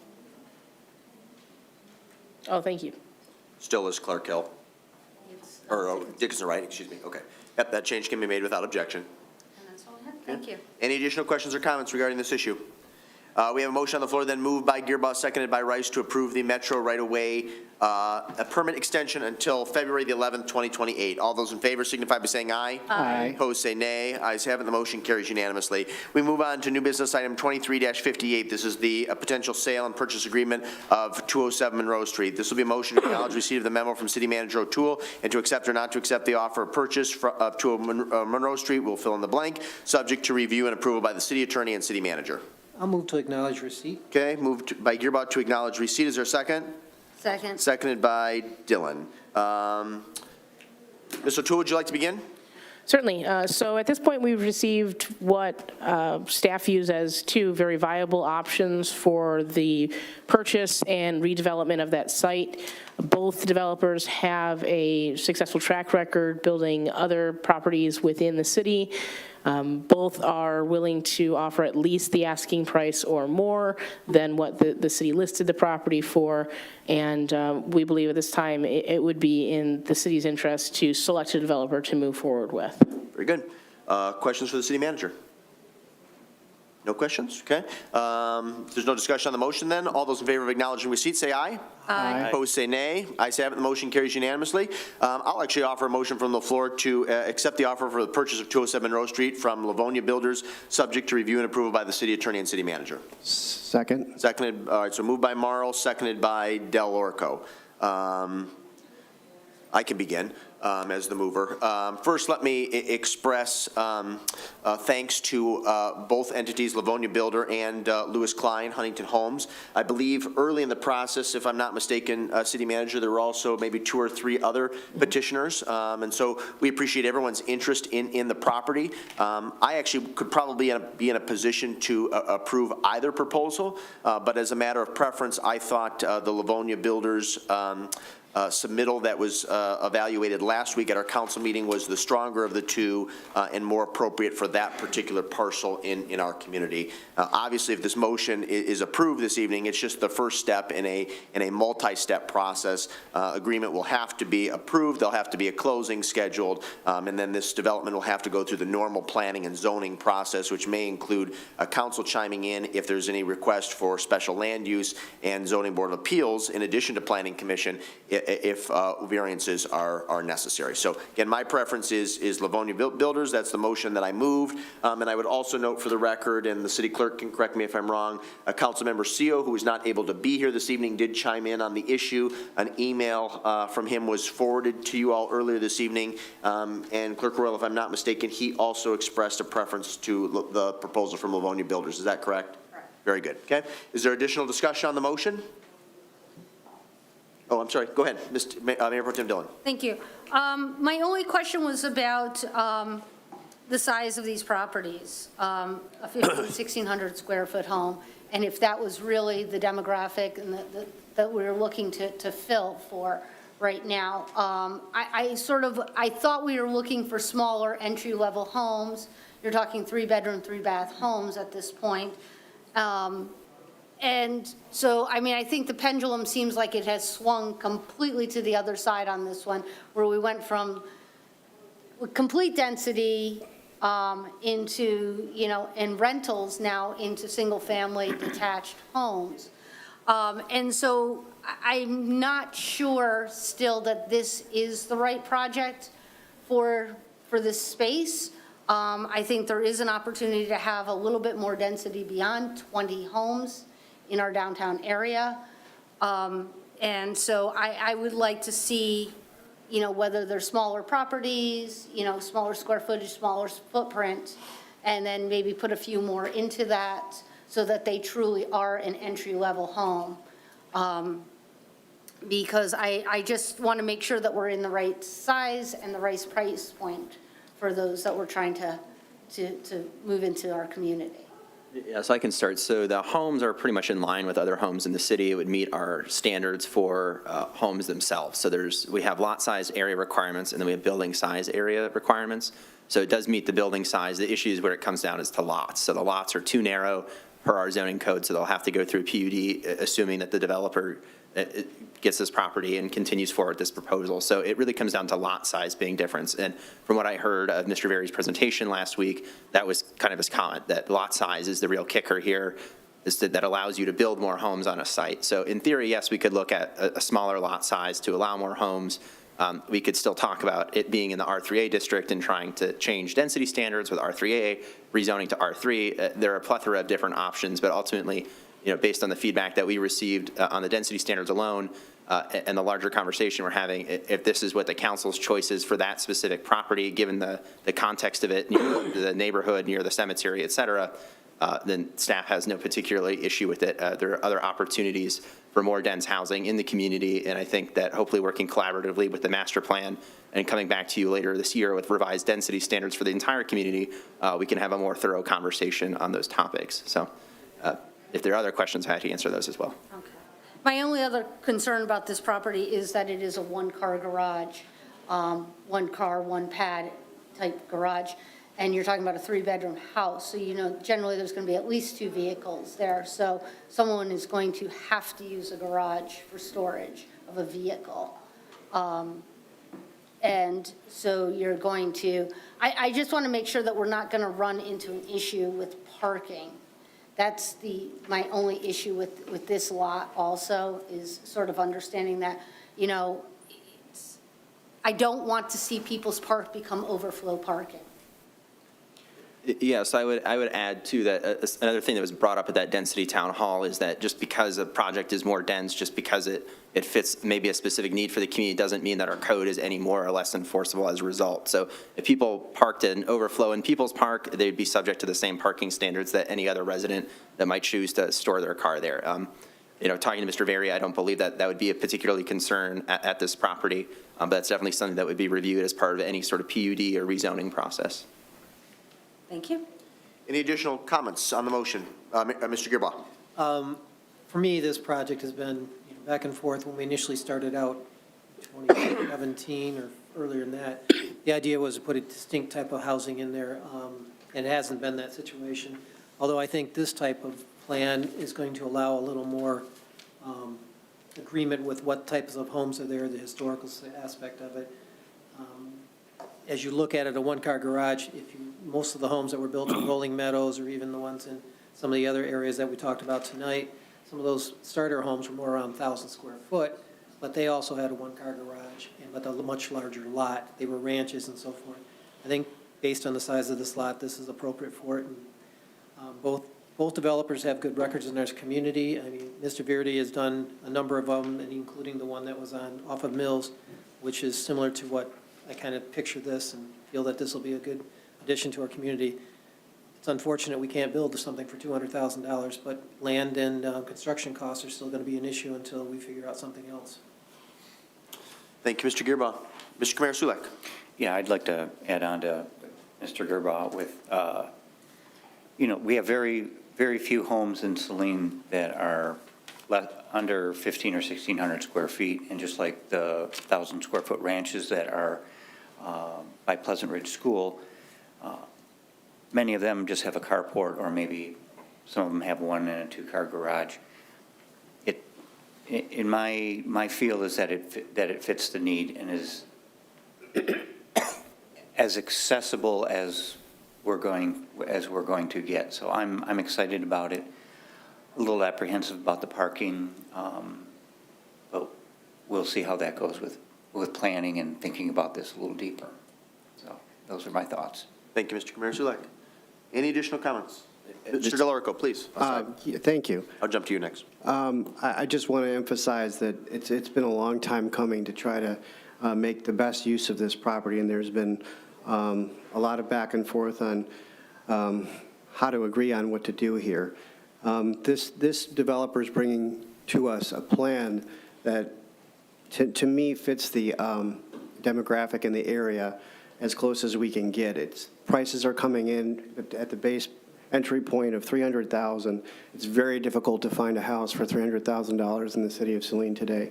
There'll be the option to have a basement or not to have a basement. The price can go up from there, but there's some flexibility here. I think it's the most consistent with our city's master plan. The developer has a clear, demonstrated track record of finishing projects, completing projects in the community, and that's something that I take very seriously in how to negotiate this particular land sale. Also, I want to mention that this proposal is less open-ended. It's a defined amount of money in the purchase agreement. There's a clear plan forward. Obviously, the site plan may be changed somewhat as it moves through Planning Commission, but we'll keep our finger on the pulse of what's happening there. And it doesn't involve rezoning or density requirement changes other than what happens at the normal process of the PUD. So I'm definitely in favor of moving this forward. Thank you. And Councilmember Rice. Yes, I agree with everything that my colleague, Mr. Delorca, said. A couple of things that I noted from last week's conversation is there is some flexibility in the driveway size. So for an additional 5 feet, I'm not sure if it went toward, I think it went towards the center of the house. There was space for 2 cars in the driveway. So I think that'll probably be an option, most people with more than 1 car would take. The other thing that I liked about this proposal is that I felt like Mr. Berry had really looked at other communities and understood what's going on in the rental world and what's going on in the housing world, and really understands the needs of this particular space. And I think that aesthetically this is going to fit, as others have said, very well with the surroundings. I look forward to, as we get farther into this project plan, better understanding some of the needs for the yard space and things like that. But I really feel like this is as dense as we could make this while sticking with single-family homes. These are individual homes, they're not condos, and having a little bit more affordability in the downtown area. I mean, this is prime real estate, not using that as hyperbole. So I fully support this as well. Mr. Harrington, I believe you had a quick comment before we vote? Right, just because there was questions about lot sizes. So the lot sizes being proposed in this proposal are 3,640 square feet. Doing some quick calculations, the city's average lot size for residential properties, excluding condos that are under, it's a wonky calculation. Nevertheless, about 13,000 square feet is the average lot size in the city. Median is about 10,000. So this is about a third of the median of the average lot size in the community. Good. Thank you for that data. Clerk Royal? Did you want to add the price into this motion? Yeah, I think that would be, in terms of optics and transparency, I think that would be best. Can you confirm that number? I have 380,000. Okay, very good.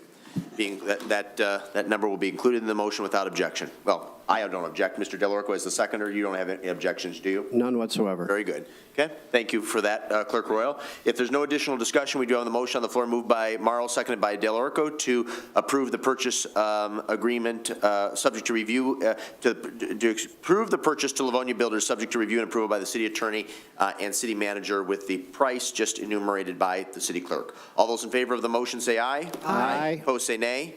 Ayes have it, the motion carries unanimously. Thank you all. We move on to new business item 23-59, ordinance number 849, allowed uses in I-1 district. This will be a motion to acknowledge receipt of the memo from Community Development Director Harrington and to adopt or not to adopt ordinance number 849, amending Article 4, Section 4.04.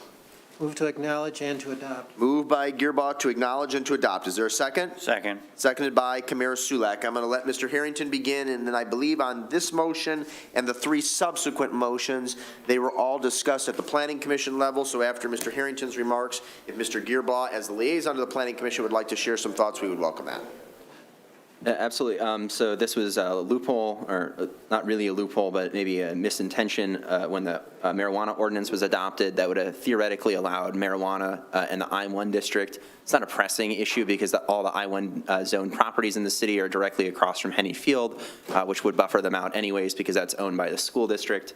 However, in case the city ever chooses to exercise the I-1 district at a later date, whether that's through infill development or greenfield development, it made sense to close the loophole or close this opening while we're aware of it in case it would be at a point where it would not be buffered by school property. So it's relatively straightforward. not too dramatic, and not really a big change, and doesn't affect anybody or any existing property in the city. Very good. Mr. Gearbaugh, is the Planning Commission rep, any additional comments? Not really, except that was the concern I identified a year ago or when we were doing this, so I'm glad that now we have it codified and don't have to depend upon any kind of zoning distance. Very good. Questions for our Planning Commission rep or for Mr. Harrington?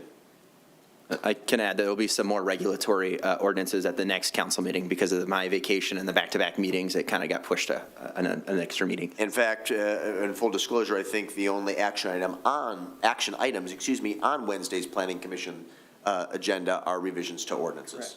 Correct. It is the winter of ordinance changes, so you'll see plenty.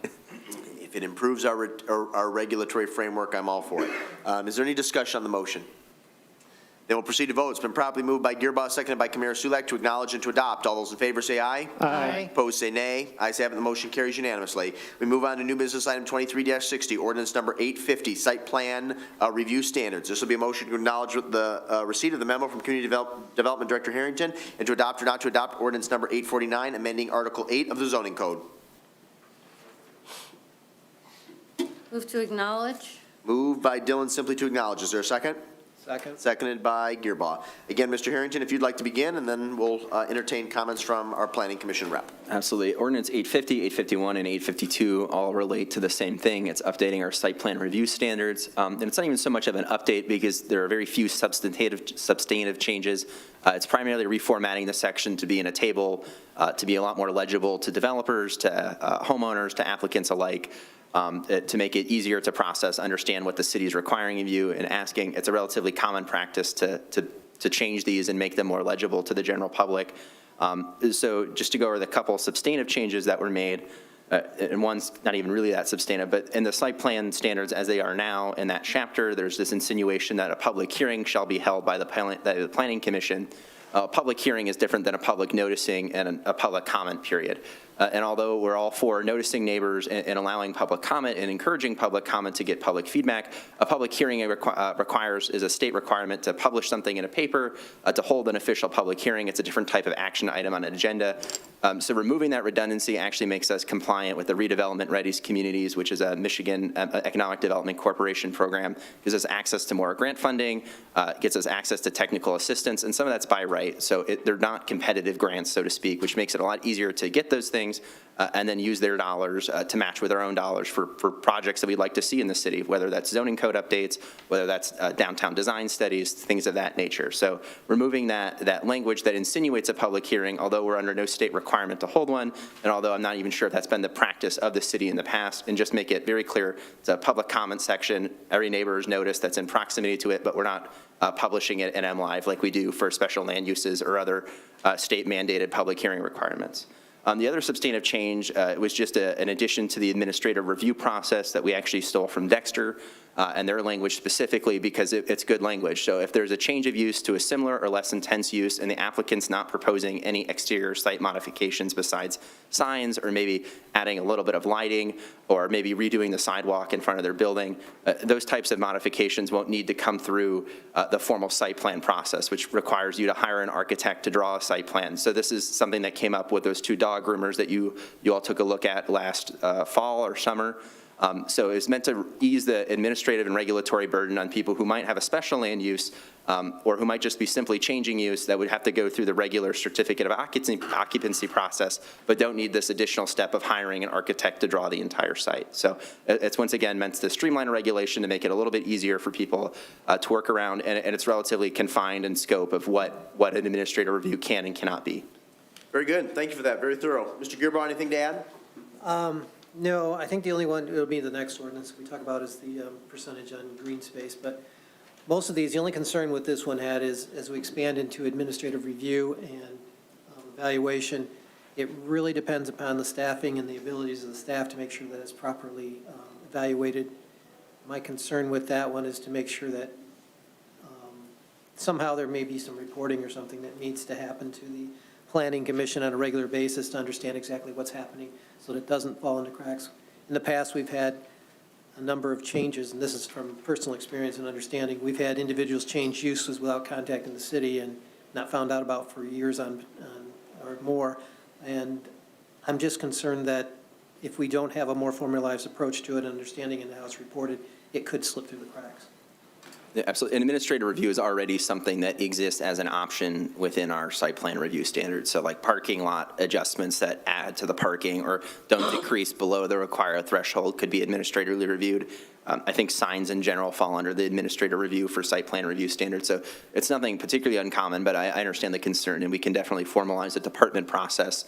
So regardless of who sits in this capacity or any potential planning capacity that might exist at the city in the future, knows that it's a requirement of our department to report those things to the Planning Commission on a semi-annual or a quarterly basis. Because we have done something like that similar with the HDC, and that being a quasi-authoritative type of situation, we could expand it to planning. Absolutely. Any questions for Mr. Harrington or Mr. Gearbaugh? I'll start with Mr. Delorco. I just want to understand, did the genesis for this ordinance change come by recommendation of Carlisle Wartman? Were they the ones that brought it to you and said, hey, we should look at this? This is actually underway before I even started with the city. So it was then identified by the Planning Commission, I believe, as being problematic in the language that was there. It was rather confusing. So, but yes, I picked this up with our consultant planner, Mike Auerbach, when I first started, and he informed me that this was already a directive he was given to do. So. Okay, all right. I just wanted some historical context. Absolutely. Additional questions? Ms. Dillon? First, I want to start by saying congratulations on making forward progress on redevelopment-ready communities. That's been low-hanging fruit for a very long time. It'll nice to see that can finally get picked. And then just sort of tagging on to Mr. Gearbaugh with the administrative review. To be frank, we've gotten burned on this a couple times before from this side of the table. And so I just want to make sure that there is some sort of, I appreciate what you're doing. I think that you're doing a thorough job. I want to make sure that there is some reporting mechanism and things like that. Because one of the pieces is that right now our staff leadership has not been in the community for a very long time. So a lot of times they don't know the history of things. And so they're taking a business owner's word for something, or they don't know that a sign was non-compliant for a very long time and should have been removed, and those kind of things. So I just want to make sure that there is another set of eyes that has some sort of input, or I don't know how that works. I don't think that everything has to come to this body without question. I just want to make sure that we're not perpetuating problems moving forward. I fully understand. So I'll start by saying that as far as uses go, any change of use, any change of tenant has to go through the building department because the state requires us to issue certificate of occupancies. So anyone that changes a tenant in a building has to come to the building department and get a certificate of occupancy because it changes their occupant load. So if it goes from a restaurant to a gallery, to a restaurant, to, or whatever it might be, a hardware store, to a car wash, things like that, they all have to get a new occupant load per state requirements. So these are items that are already coming to the building department anyways, and we could try to run a report on the number of certificate of occupancies we've issued in the last calendar year to kind of prove that. But we're talking about, like less than 30, but probably more than 10 every year. These types of situations. And then this specific clause would really only be used in kind of unique circumstances where they would have no other reason to go to the Planning Commission besides the fact that they're part of an SLU. So it allows us to somewhat streamline that process to avoid kind of running into issues, like I said, where applicants have to pay an exorbitant fee, not only to the city to do a site plan review, but then to a private architect to draw them the site plan. So I understand the concern, but it's really relatively limited in scope and relatively limited in purpose for why it would be exercised. Thank you very much. Any additional questions for Community Development Director? No, then we have a motion on the floor to simply acknowledge receipt. It was moved by Dillon, seconded by Gearbaugh. All those in favor say aye. Aye. Opposed say nay. Ayes have it, the motion carries unanimously. Is there a motion now to adopt or not to adopt ordinance number 849, amending Article 8 of the zoning code? It's actually 850, I'm sorry, that was a typo. 850. Okay, so I'll restate for the record. The subsequent motion will be a motion to adopt or not to adopt ordinance number 850, amending Article 8 of the zoning code. Move to adopt. Moved by Delorco to adopt. Is there a second? Second. Seconded by Kamara Sulek. Is there any additional discussion? Appears to be none. We'll vote on the motion to adopt. All those in favor say aye. Aye. Opposed say nay. Ayes have it, the motion carries unanimously. Thank you. We move on to agenda item 23-61, ordinance number 851, updating PUD standards to reflect revised site plan review standards. This will be a motion to acknowledge receipt of the memo from Community Development Director Harrington and to adopt or not to adopt the new ordinance number 851, amending Article 10 of the zoning code. Move to acknowledge. Moved by Gearboss, simply to acknowledge. Is there a second? Second. Seconded by Mayor Pro Tem Dillon.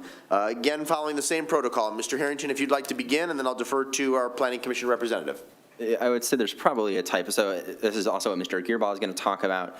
But prior to even the conversation of density that we had earlier as well, Mr. Auerbach brought it to my attention that our PUD standards require an inordinate amount of a percentage of open space. So we have a 40% requirement that's astronomically higher than most other communities that fall somewhere between the 10 to 30% range. We chose 20% a couple months ago. I had not thought about it, and then we brought it to the Planning Commission, who asserted that they would like that to be brought up at a different time. And as I mentioned in that residential density town hall, there are other issues with our PUD code. If we're interested in taking up the issue of density in our community, that could be tweaked. And maybe this specific portion that changes our open space standards would be best addressed at that time, and I'm all for that. So currently, in Section 1005, the change was to go from 40% to 20%, and in the Section 1004 was to go from 40% to 30%. So I would adopt with that caveat being 40% in both of those, and we can readdress those issues of open space at that time. Other than that once again, it really just brings our PUD standards to, you know, we have hyperlinks throughout our code, so it just says that any relation to the site plan from the PUD goes back to the site plan and then puts some of the things that were previously listed into a relatively easy to read and accessible table as opposed to being listed verbatim in the code. Very good. Mr. Gearboss, anything you'd like to add to Mr. Harrington's remarks? He was clear on that one. I think one of the things that we talked about even is coming forward with some type of a green space that correlates with the size of the development. I think when we adopted this, and I'm pretty sure it was under the idea that most new property coming on board was going to be a large undeveloped property. At this point now where we're looking at redeveloping properties, we need to now start considering some kind of a graduated approach or such. And I think that was what we want to do, and did not want to have it as part of this motion at this time. Correct. I think it's something we'd probably come back to with the recommendation in the next 4 to 6 months, but wanted to get a little bit more public engagement and insight from Planning Commission. We had talked about this almost we started talking about that issue back before the pandemic, so 2019. all that kind of, snowballed when the pandemic hit. Very good. Questions for Mr. Harrington or Mr. Gearbaugh? Mayor Pro Tem Dillon? So thank you. So I'm very confused then because that was my biggest concern was the percentage, the change in percentage.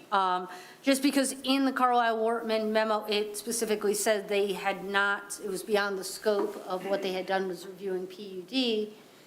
And so it sort of sounded like there was going to be a complete review of the PUD standards. Right, so that wasn't the scope of what they were asked to do. And like I said, this project originated before I was even here, so I don't know verbatim what they were asked to do or in which direction they took the project. I think to them it was low-hanging fruit when they identified our 40%, because like I said, it is really higher than a lot of other communities request at this point in time. So yes, it was outside the scope of review. We had a quick conversation on it a couple months ago. It's escaped me at this point, but just in the interest of transparency, to tie issues that relate to residential density and residential development in our community together in a cleaner package, in one cohesive discussion, I think it's best that we don't address this issue at this point in time, adopt the standard with those two being 40%, and I can send the clerk a revised ordinance that reflects that being what it's supposed to be. Okay, say that one more time, just a little bit slow. I apologize. So I would adopt if my staff recommendation is to adopt this with 1004 and 1005 standards remaining at 40%, and I'll be able to send the clerk a revised edition so that way it publishes correctly on our code website. Thank you. So there's no change effectively by the vote? For the open standards, correct. There will not be any change with this specific ordinance. The only changes being made in this PUD are just referencing the site plan review documents in its up-to-date fashion, and then putting some items in this that were previously listed in a very long-running fashion into neat tables. And this will come back during conversations around density requirements? Yes, because I think the open space requirement is relevant to our larger density conversation. Okay. Certainly, it will come back later this calendar year, Mr. DeLarco. All right, a little bit convoluted, but Yeah, I apologize. I know this one was a little. Any additional questions? Okay, there's a motion on the floor moved by Gearboss, seconded by Dillon to acknowledge receipt. All those in favor say aye. Aye. Opposed say nay. Is there a motion to adopt or not to adopt ordinance number 851, amending Article 10 of the zoning code? I will move to adopt the new ordinance number 851, amending Article 10 of the zoning code, leaving sections 10.04 and 10.05 with 40%. That motion is in order. Is there a second? Second. Seconded by Dillon. I'll get you on the next one, Mr. Kamara-Sulak. Any additional discussion on the motion? Everyone's clear on the motion? Okay, and I'll call for a vote. All those in favor say aye. Aye. Opposed say nay. Ayes have it. The motion carries unanimously. Last business, our last agenda item under new business, 23-63, ordinance number 852, updating SPA 1 standards to reflect revised site plan review standards. This will be a motion to acknowledge receipt of the memo from Community Development Director Harrington and to adopt or not to adopt ordinance number 852, amending Article 12 of the zoning code. I'll move to acknowledge receipt. Moved by Gearboss simply to acknowledge receipt. Is there a second? I'll second. Again, Mr. Harrington, would you like to begin? Then I'll defer to Mr. Gearboss. Unlike the other one, there's no substantive change. It just put things in tables and then referenced this new, or the updated site plan review standards in a more appropriate fashion. This is another district that was created in the 70s that was designed to be industrial. Obviously, driving down East Michigan Avenue, we know that it's predominantly not industrial. So I would like to revisit this district at another point in time, probably past even the residential density topics, because it's important for commercial development and it's an important gateway for our community. But at this point in time, it really is just updating it to match the updated site plan standards and with the correct language and in a much easier to digest format. So there's no substantive changes in this chapter. Very good. Anything to add to that, Mr. Gearboss? I don't believe so, and there's no reference in here to the PUD issue. No. Any questions for Mr. Harrington? Then we'll move to, I'll ask for a vote then on the motion to acknowledge. It was moved by Gearboss, seconded by Marl. All those in favor say aye. Aye. Opposed say nay. How about a motion now to adopt ordinance number 852, amending Article 12 of the zoning code? I'll move to adopt. Is there a second? A second. Seconded I by thought Dean was going to do Del Orco. Okay, any discussion on the motion? Hearing none. All those in favor of adopting say aye. Aye. Opposed say nay. Ayes have it. The motion carries unanimously. We move on to the discussion portion of tonight's agenda. First up is Commission, Committee, and Task Force reports from Council. I'll begin to my left and end to my right. Councilmember Rice, any Commission, Committee, and Task Force reports from when we last met, which was just 1 week ago? No updates. Okay. Mr. Del Orco. I did all my updating last week. I'll have something then maybe next time. Okay. Mr. Gearbaugh. Last Friday, our risk management group met to review some of the structure and the risks that we've looked at. Ms. O'Toole, Terry, Ms. Royal has developed and updated the document, which we hope to resolve and probably do a presentation to council in the next month, I believe, after we finish our next meeting, to bring you up to date on the list of risk managements and where we're going forward with as a group. And then, as the Mayor had previously mentioned, planning this week is going to be talking about the ordinance to allow, or to clarify chickens, and I forgot the other one. Mr. Harrington? It's public and quasi-public, it's the creation of a definition that will allow us to do some sort of overlay-esque districts for properties that are not traditionally captured in our residential zoning district. So churches, parks, municipal buildings, and then schools, if they're private, as public schools don't fall under our zoning code. This came about because of a request for a sign, and because basically we're applying commercial aspects and things, this will help clarify the quasi-public type properties. Very good. Yep, Planning Commission is this Wednesday at 7, so feel free to attend if you're interested in either one of those topics. Mayor Pro Tem Dillon, any Commission, Committee, or Task Force reports? Not since the last meeting. Okay, Councilmember Kamara-Sulak. Nothing since last meeting. Easy enough. Then we'll transition to reports and other announcements. Councilmember Rice, do you have any? Nothing to report. Councilmember Del Orco. I have none. Councilmember Gearbaugh. Just this Sunday, we will have our annual meeting for the Historical Society and elections. Very good. I have one, and Ms. O'Toole, or City Manager O'Toole, I don't need an answer tonight, but if council could receive some follow-up by the end of business tomorrow, that would be great. I would assume with our most recent storm this past Friday that we are going to extend the period in which yard debris, limbs, and branches can be retrieved. I'm hoping that we can do a social media blast on that, and then city council members can disseminate it through their channels as well. Yeah, absolutely, and thank you for bringing that up. So to add to that point, we do not have a definitive date set yet of when we will cease that work. So as of this time, if you have debris, please put it out. We're not asking people to cut it down to 4 foot or smaller, as long as it's, big enough for you to drag out, or good enough size for you to drag out, put it on the lawn extension for us, and we will be by. And in addition to what is cut up and on the streets, our crews will also be looking at any trees that are right-of-way trees, probably not this week, but maybe into next, and whether any additional tree trimming needs to occur as a result of this. Very good. The only stipulation that I was told from Sarah Massey, our PR generalist, was we wanted limbs with a diameter of 10 inches or less. I'm assuming that's going to still be Correct, okay. yep. And then the other point I'd like clarification on is if crews will still be mulching that and then leaving the mulch at Mill Pond for residents or business owners to retrieve at their convenience. That is the plan for now, yep. Okay, very good, yep. It's going to be a mound of it. Yeah, lot of mulch. I hope people are getting ready for their spring projects. Very good. Thank you. Councilmember or Mayor Pro Tem Dillon, any reports or announcements? No, just a thank you to both DPW and police services, which I got to use both of over the storm these past few days, and so I really appreciate what they were doing for everyone, so thank you very much. Very good. Councilmember Kamara Sulak, any reports or announcements? None at this time. Easy enough. Then we transition to the second public comment period. Under the Open Meetings Act, any citizen may come forward at this time, make comment or question to City Council. This public comment period will be limited to 3 minutes per person. Anyone who would like to speak is requested but not required to state his or her name and address for the record. Again, you can speak to any issue that is on your mind. Please, you'll have 3 minutes. Chang Ming Fan. I'm local residents. And really, first, I want to thank the city administrator and also other people helped to clear the mass of the trees and their big pile. Mill Pond, I think that is probably for the citizen you can use for gardening, and that is a great job. But that is small things. But it's very significant for the environment, for the people and the Saline.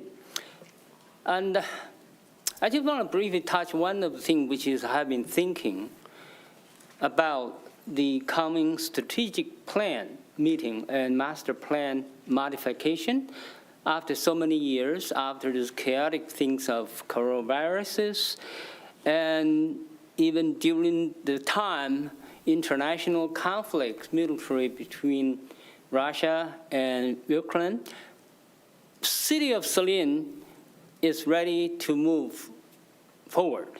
So therefore, the strategic plan is one of the things which is really important. I have been attending the meeting quite a lot for other cities and previous meeting like that for this town. I just want to ask you, the wonderful leaders, people elected, is a 5-year strategic plan, is a strategy which is a major significant change, upgraded, or basically want to remain where we have been so successfully, no major change. For example, what kind of city Saline will be? Are we continue to be built towards the beautiful city in the 21st century, which is technology, manufacturing, new jobs, or we can remain just like wonderful, charming city for the people, for the students, to relax, or we can open a new page. So how many seconds do I have left? You got 30 seconds. 3 seconds. I just want to say that I'm thinking every day, and I hope we can think in a larger sense. And it's time for us to upgrade, not continue, like before. Thank you so much. Thank you, Changman. Appreciate your comments and attendance this evening. Are there any additional citizen comments this evening? The record will reflect there are none from the audience. Clerk Royal, did we receive any comments or written comments in advance of tonight's meeting in which the individual wanted their statement read at this time? Easy enough. Then please note our upcoming meetings, including a couple that I want to make note of for the public's benefit. One is a town hall at 6 p.m. in council chambers on the 14th to discuss the future of dispatch services in the city of Saline. And then at our subsequent council meeting beginning at 6 p.m., we'll be talking about capital improvement projects. So if you're interested in infrastructure upgrades and what is on the docket for the ensuing years, I would encourage you to attend or to participate remotely. At this time, I would entertain a motion to go into closed session pursuant to MCL 15.2681C for City Council to consider negotiation of a collective bargaining agreement. The City Council will reconvene into regular session at the conclusion of the closed session. So moved. To convene into closed session, Ms. Rice? Yes. Thank you. Is there a second? Second. Seconded by Kamira Sulak. A record roll call is in order. The clerk will please call the roll. Mr. Camaro Sulak? Yes. Mr. Del Orco? Yes. Mr. Gearbox? Yes. Ms. Rice? Yes. Mayor Pro Tem Dillon? Yes. Mayor Morrow? Yes, we are convening into closed session at 8:01. Mayor, are you making us leave the area?